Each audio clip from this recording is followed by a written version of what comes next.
All right, we have the living legend, Stephen Laffey, back on the program, former mayor of Cranston, Rhode Island, former presidential candidate 2024. Steve, we brought you back on today to speak about the reconciliation bill and also this budget bill. It's the same deal, but just for different terminology for people listening. What is going on now? Again, the only congressman that has balls was the one that voted against it. That's Thomas Massie from Kentucky. He is looking at running for maybe Senate in Kentucky due to Mitch McConnell retiring. So we'll see what happens there. But Steve, what's your take? The deficit is out of control. This bill is going to bring it even more out of control. Tell us what's going on here. Well, the deficit is out of control. And my movie Fixing America said this would happen. And it's actually happening around the time frame that I thought it would happen. Maybe a year earlier, maybe a year later, you don't know. But we've crossed the just so everybody knows on the numbers, we've crossed the chasm of ever going back because there is too much debt. And now the interest on the debt is over $1 trillion. We only collect roughly $5 trillion in taxes, right? So instead of like trying to find a new tax system to collect more money, everybody keeps playing this game of musical chairs with you, the citizens of America. And now it's at the ninth inning, there's two outs, and you're down by 7. And so what the Republicans are doing, and what Mr. Massie, Congressman Massie out of Kentucky, basically pointed out very clearly when he walked out of the meeting yesterday, that everybody else voted for. So they voted for more tax cuts, right? They didn't, by the way, they didn't put in, just so people know, there was no like thing yet in there about not taxing tips, all these promises by Trump. But there is more money for defense, right? So it's right. You just have to, when you go through these numbers, it really becomes so shocking that you don't know what to say. The new tax reductions are $1 trillion over 10 years. Everything's over 10 years. But the really important point is this. In this particular fiscal year, which ends September 30th, as Massey pointed out, and I've been talking about for years, we are now running a 6% deficit as a percentage of gross domestic product. That is wartime stuff. That is stuff you don't see unless, you're a really third world country.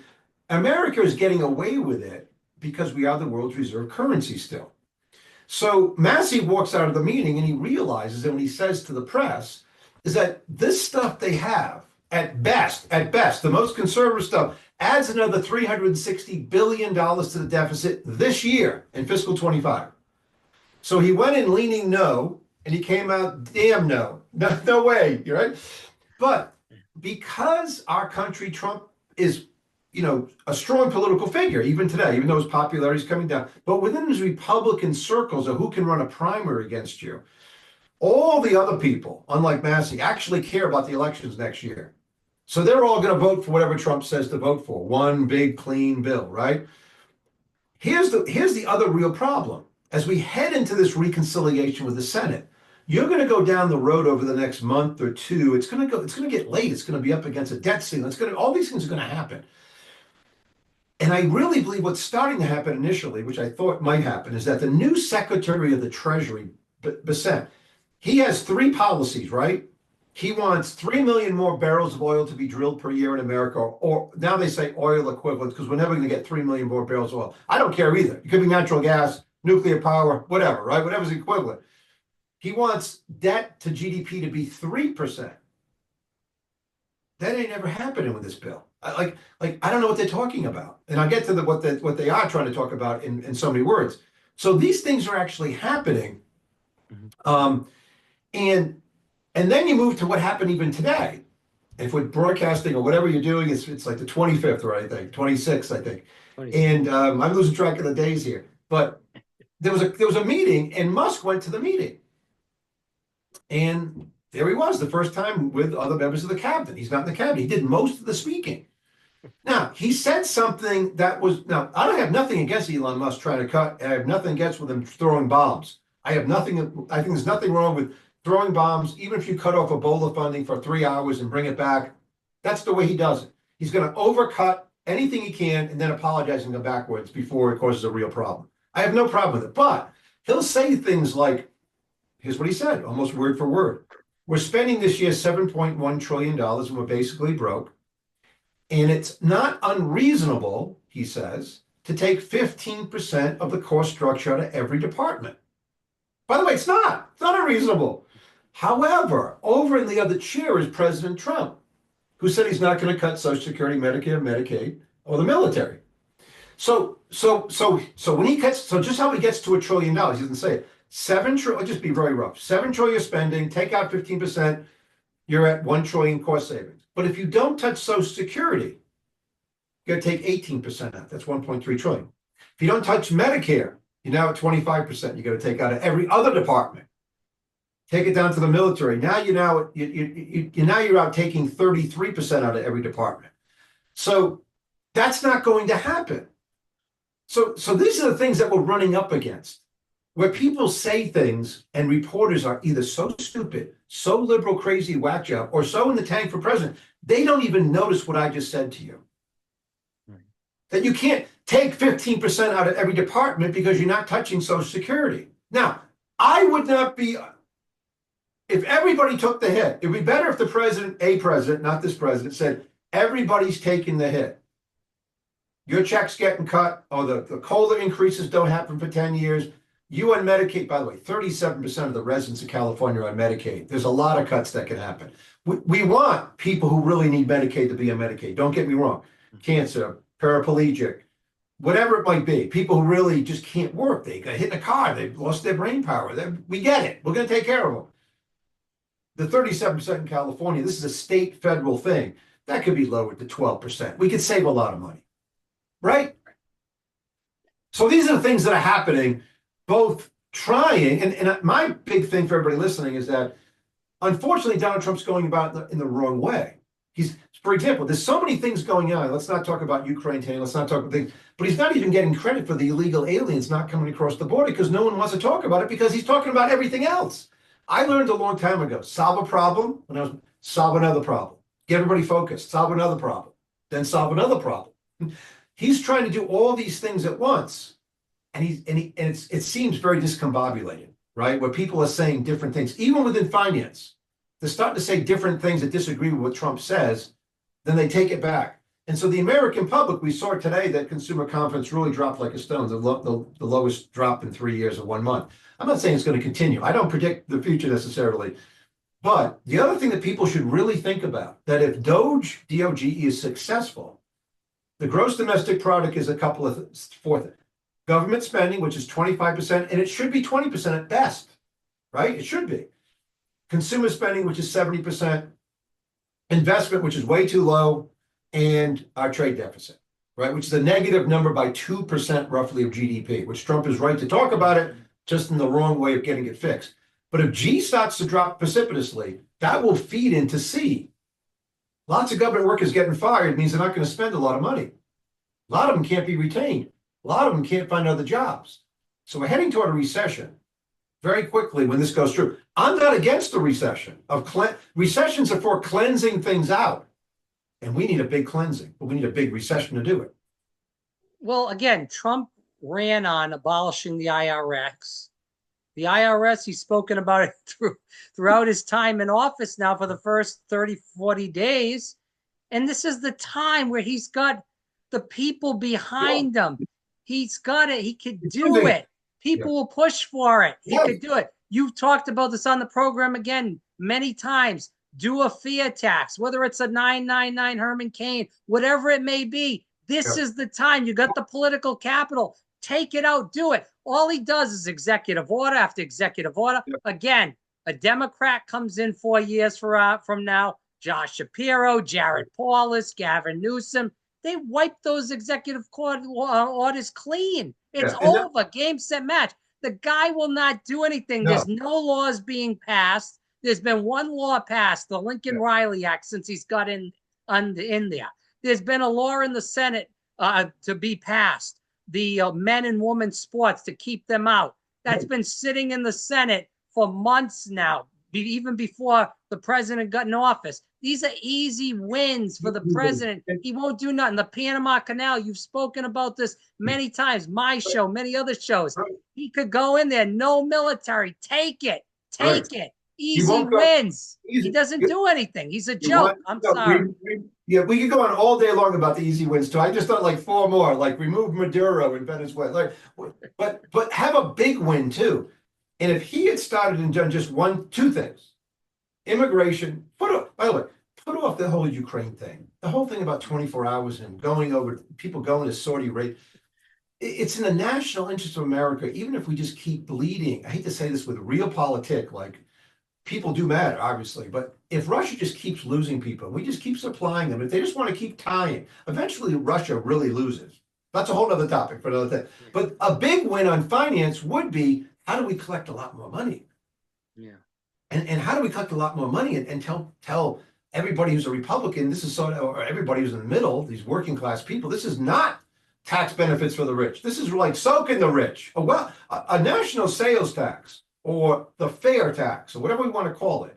Replacing the income tax means what you spend, you pay money, you pay taxes on. So if you make 100 grand, you're probably coming out, break even versus taxes, let's say, because you spend on whatever you buy, bubble gum, whatever, a boat.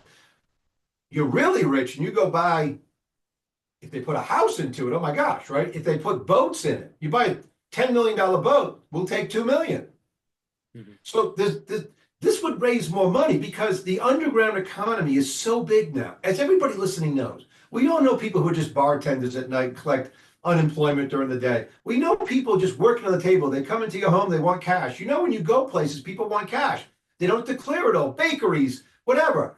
But you can't escape the fair tax. So, but he won't do it. And this is because, this is why Elon Musk also has so much power, because he's actually way richer than anybody else. No matter what happens to Tesla stock, it's going down, but doesn't matter to him. Doesn't matter to Trump. Knows he's way wealthier than Trump, and that's all that matters to Trump. And Musk is actually a very talented person. I'm not saying he's not, but they're not going for easy and one big win, right? In Reagan's time, there were the tax cuts, the Kemp-Roth tax cuts. That's when marginal rates was 70%. And we were sort of on the wrong side of how to raise revenue long time, what they call the Laffey curve. And so he did run some deficits, but we only had debt to GDP at 20%. We weren't at 100. So this is where he's missing the boat. And this is what I really believe, that 3 months from now, at the latest, his popularity may be so low that he's lashing out at Americans. Yeah. So Steve, let's talk about the recession that's upcoming. Yeah. Because I've talked to a lot of people about this. I believe we've talked about this in the past. Inflation's already high. It's going to go higher because there's nothing being put in place right now to stop it.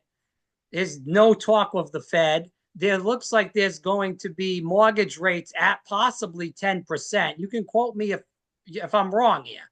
Well, they're at 7 now, but yes, I mean, and listen, rates have come down recently from the 10-year bond from 4.5 to 4.3 or whatever. But within the trading range of what's happening, real rates are moving up. Are we going to have a Venezuela hyperinflation? No. Are we going to have massive deflation? No. Is inflation been sticky and remain sticky because the Federal Reserve doesn't know it's caused by money and they're always reactive? They're reacting rather than planning forward. And that's a whole other discussion. Yes. Yes, the answer is yes. Now, if oil prices came down to $50 a barrel from where they are today at 68, just to pick a number, would we see a lower PPI number and a CPI number and have a little bit more in way of people saying, oh, things are getting better because they would put the same amount of gas into their car, they have a little money left over? Of course they would. If oil goes to, and I don't know where oil is going, if oil goes to $100 a barrel because something happens, then you've got a giant problem. So even if it stays right here, you're going to have sticky inflation because the money supply, who knows in 6, 8, 9 months what inflation is going to be. But the real problem is no matter what, for everybody listening, what we call real rates that you borrow at. If inflation's 0, your mortgage rate's not going down to 2, like it was 3, whatever it was when the rates were 0. It's still going to be at 4. It's going to be 4% above inflation, not 2. So if inflation goes back up to 4, you could be borrowing at 8, 9, 10% for mortgage rates. So it's because the debt is too big. It just is. Rob, that's it. It's easy. Musk gets it. Trump doesn't get it. The Republicans don't get it. Musk's over here saying we're about bankrupt. Like he really is saying it. And then he goes and flails around because in the end, does Musk care what really happens? No, No. He's not running for re-election. no. If Tesla, folks, if Tesla stock goes to zero and SpaceX all blows up, and whatever he did in the solar thing with his brother goes to zero, he's got like $8 billion. If you don't know what $1 billion, I mean, people have 5 million are like, whoa, I'm doing fine. $1 billion, there's nothing that's it's all parked in different places. He'll never spend, he doesn't even own a home. So you have to understand everybody's motivation. Trump's motivation is transactions for himself, right? And for example, I don't know where the Democrats are. They won this Russia game that was nothing. I kept saying stuff. What are you people talking about? What happened to the $500 million he raised for the inauguration? Yeah. What happened to the millions of dollars of checks written by CEOs to get access to him? There's no regulation on that. It's not part of a campaign fund. It's not with the FEC. It's just no one seems to care. You know what I mean? Yeah, no, it's truly sad because again, Trump could really do some really good things for the country. He's only in for 4 years. He can't run for re-election. It doesn't look like any of his kids want to run for anything. And even if they do, who the hell cares? They probably don't have a shot in hell anyway. So he's got a chance to really do big things. We talked about abolishing the IRS. We talked about doing some really big things with the debt and the deficit. He's a guy that could go in there and say, listen, we need to cut things and get this under control. And then he could come out of office. Maybe while he's in there, maybe shit will hit the fan because he's cutting everything and he'll go down. But then 10 years later, when things come back up, he'll be looked at as a hero. He might not be alive at that time. God knows, only knows that. But he would be looked at as a hero, as a guy that may be on Mount Rushmore. But it seems like Trump only cares about from one day to the next. He doesn't really look at the big picture. Yeah, because he suffers from narcissism, but you're right. He could be Truman, who left office very unpopular, but now in the history books is way above average. Yeah. And it's, I just want to end with this because, we talked about this country being in a recession. I just drove down here in Florida, was driving by a church, and there was lines and lines of people in cars. I asked the person standing outside, I said, what is this? They said, it's a food pantry. Yeah. The cars was at least maybe about 200 or 300 cars. I'm not exaggerating. No, this you're is like right. real. The difference between the haves and the have-nots has never been bigger in our country. It's like it's like pre-French Revolution stuff. There is no middle class that I campaigned on. It's 30-40% of the population. And we can define that, well, we won't do it today. But it used to be 70%. And so there are really rich people buying Hermes handbags and they're keeping the economy running, right? And the people are getting their checks, right? They got extra checks from Biden. They got checks from Trump. And they're working. They're trying, don't get me wrong. But they're not having a great time. They're getting hosed. And so what is the way to get these people back in shape? Or do these people, whether it's Trump, whether it's Biden, whether it's Vance, whether it's whoever the Democrats put in, really give a shit, in plain English, excuse my language, of what's going on with these people? Because again, the lines at these food pantries are getting bigger and bigger. And it seems like we're going back to the Middle Ages with the peasants and the serfs instead of, again, going into a middle-class America, as you stated, was gone. It is. Listen, when I ran for president on that message, and got nowhere. I mean, I was on TV. You can go watch SteveLaffey.com and see me on Newsmax and News Nation and whatever, right? With real ideas, but not the traction that was needed to take off, say Herman Cain did in 2011. It's very frustrating. And some of this goes to another topic we can do 25 minutes on. It's just simply education. Yeah. That the people who really need to know don't know anymore.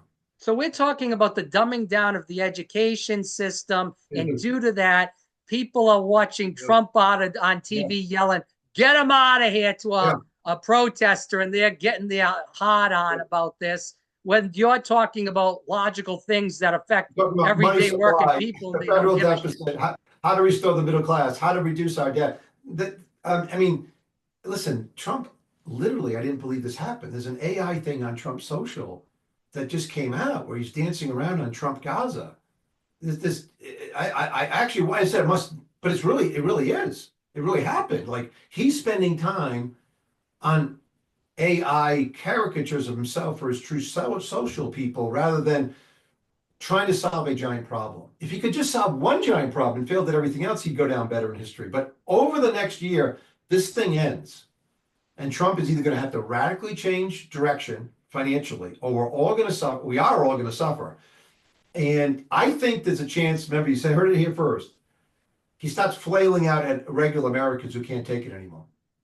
Last two questions. Yeah. Last question with Trump.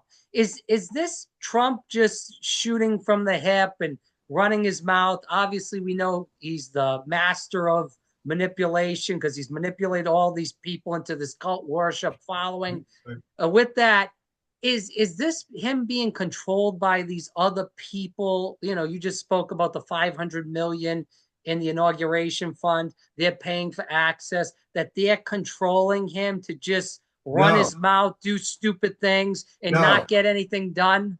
I don't think that's the answer. I think he is a narcissist who only does transactional stuff. And that's why he'll only do something for Ukraine if he gets minerals or, you know, it's all transactional. It's not for the better good of Americans. And by the way, along the way, he's done some really good things. Deregulation is good. Stopping illegal immigration is good. Conservative judges are great. Lord, it's great. But he gets mixed up in all this other crap that is going to bring him down. Why he didn't win re-election, right? Because that's who he is. He suffers from a real disease, and it's only about him. So then how do people weather the storm?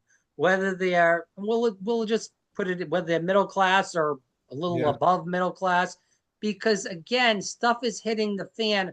I'm seeing this wherever I go. In Florida, you know, in Orlando, used to never see any panhandling. There's panhandling everywhere. In Rhode Island, there's Yeah. panhandling everywhere. Whether it's in Providence, where there always was panhandling, whether it's in Johnston or Cranston, where there wasn't panhandling Ever. before. In fact, I would have taken him off the streets. It was me. I would have. I took down all the signs. I took people off this. By the way, just so everybody knows, when a pedophile got out of prison and lived in Cranston, he was only there for a couple of days without going into it. Like when I found out that he was there, he wasn't there. Live in another city. You don't live in my city. So you need people like that, but there's none left. In Fort Collins, Colorado, a very upscale place, the best place to live in America. This panhandling people. By the way, they're mostly fake panhandlers. They're just fake panhandlers. They don't really need the money. So, this is a desperate situation happening in America for the debt and for what's about to happen in America. Remember, these things happen very quickly. So we've covered it. We know the problem. We've always known the problem, and nobody will fix it except Massey. Is this the bubble bursting? Because again, since the recession happened in 2008, we have not had the bubble burst. The bubble keeps getting bigger and bigger and bigger. So what you're telling people as we end the program is that the bubble is eventually going to burst sometime this year. Yeah, it's gonna burst over the next, at the latest, 24 months. But I think now, I mean, Trump wants a weaker dollar. Okay. Everybody wants tariffs, which produce a stronger dollar, not because you buy less foreign stuff if you buy stuff in America. So he has very inconsistent policies. This is really going to come back to bite him because he didn't handle what he needed to handle in the first 100 days. The deficit can't be allowed to be $3 trillion a year, folks. Like you can't have a budget that Massey comes out and says this budget this year by September, the best it does under the best scenario makes the deficit $368 billion worse. It's already $2 trillion. That's what Massey said. Massey has the numbers. Watch him say it. And then if you really want to see something so stupid, watch reporters ask him the same question over again. And he put, louder than what I would say, I'd be like, because people ask him like this, the question, why aren't you voting, blah, blah, and he tells people the deficit, the blah, blah, blah. And then the lady says, it's on tape. So why aren't you voting? Why are you upset with this? And I would have been like, are you talking to me? Did you not hear? The debt goes up another 368 billion this year to these clowns playing. But But you he, understand, though, people don't comprehend, I don't again, know. what you say, what money is. They might know $100, $1,000, Right. but beyond that, a lot of people don't even know what $30,000 They is don't, or and they don't know how to make change. 500,000. It's really a problem. It's a problem that the people themselves are allowing this to happen because they If we don't go know to the any grocery store, people can't even make change. right. And they're more comfortable. Listen, what's happened in America, even since 2002, when I was first elected, is that people are more comfortable because their education has been so bad, younger people, and not everybody, obviously. People go to MIT, they know what's going on. But and that plumbers know what's going on. It's not about what job. It's that people are now more comfortable just pointing fingers and saying you suck to the other side. And I'm just with Trump. And then that's it. Steve, I Makes went life to the Dollar Tree the other day. I gave the guy the dollar $2. 50 tree, but go ahead. Yeah. I gave the guy, I was just buying greeting cards. I Yeah, gave the guy $2. It was 175. yeah. He gave me 75 cents back. It's And like I looked, Steve, I it's looked at the guy. I thought to myself and looked at, I said, what's going on here? I said, you over gave me more than I was supposed to get. He said, no, I didn't. I said, okay. And I just walked out the door. well, hopefully it happens at the Cadillac dealership next week, but for some real money, right? Yeah. So, but it's just, this stuff is happening all the time. I was up in Estes Park and I'm getting a cup of coffee. The place is open. Two middle-aged people are doing something at a cash register. People are lining up. And finally, very politely, 5 minutes, my daughter Jessica's with me. I said, are you guys actually open? I know are you open? Is it okay? They're like, yeah, we're open. And they didn't tell me what the problem was. Eventually what happens is one guy goes to make a sandwich. Another lady walks by me. I turn to the guy behind me. He's like what the hell's going on? But this is stuff that never happened. Like, how about looking up? We got a problem with the cash register. We'll be right with you. We can't get the money out. We can't take it. Can you go sit down? We'll be with you in 5 minutes. That would be fine. Instead, it's like, no, we're open, but they're not serving any coffee. What does that mean? This is a daily thing. I have to stay inside and serve myself coffee. I can't even go out. Yeah. Anyways, we'll end there. I know. Put it up. We'll go with it. You're a good man. You do a great show. This is great.